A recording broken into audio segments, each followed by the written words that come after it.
La historia está llena de pandemias.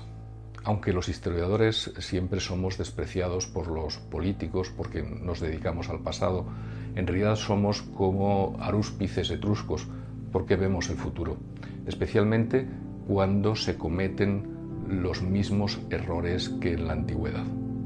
Eutropio decía que la peste surge cuando las preocupaciones y la desesperanza son mayores. Lo decía para referirse a la peste antonina, una peste en el Imperio Romano que duró desde el 165 hasta el 180 de nuestra era, una enfermedad que, como es frecuente, vino del extranjero. La victoria de Roma contra los partos se convirtió en una gran derrota cuando los legionarios trajeron una pandemia que mató a 1/3 de la población.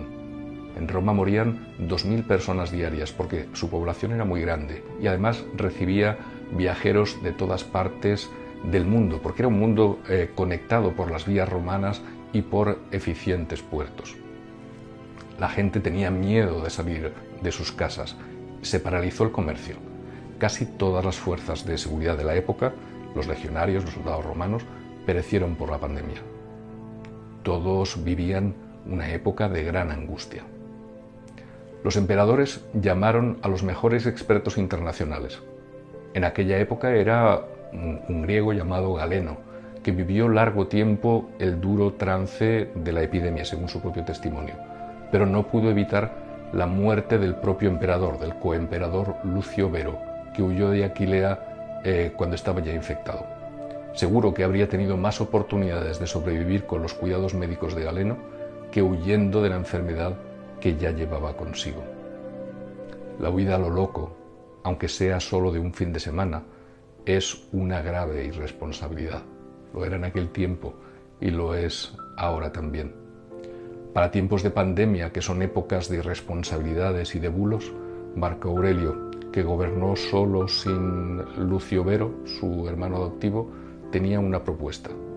No lo hagas si no es conveniente, no lo digas si no es verdad. Vemos consternados como el mundo está lleno de idiotas e incluso algunos gobiernan grandes países. Marco Aurelio decía que la destrucción de la inteligencia es una peste mucho mayor que cualquier infección.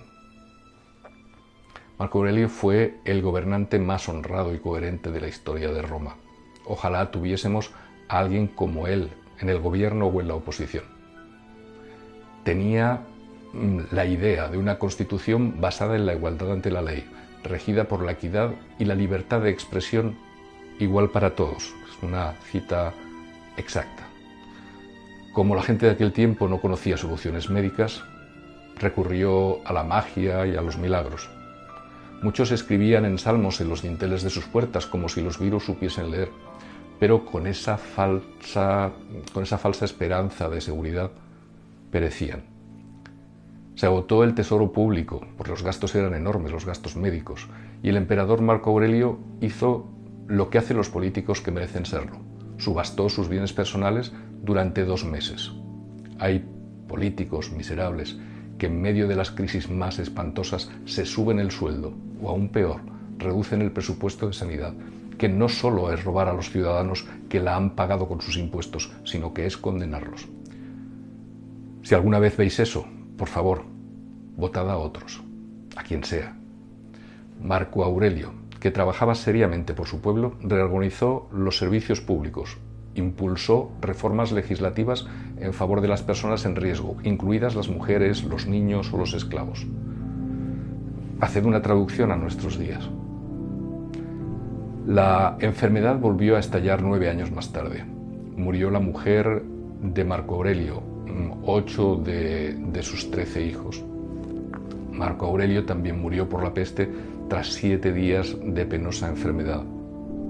En su agonía pronunció estas palabras: no lloréis por mí, pensad en la pestilencia y en la muerte de tantos otros. El mundo antiguo nunca volvió a ser igual después de la pandemia.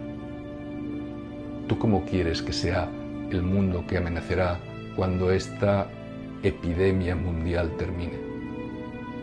Va a depender de cómo quieres ser tú. Marco Aurelio propone un primer paso.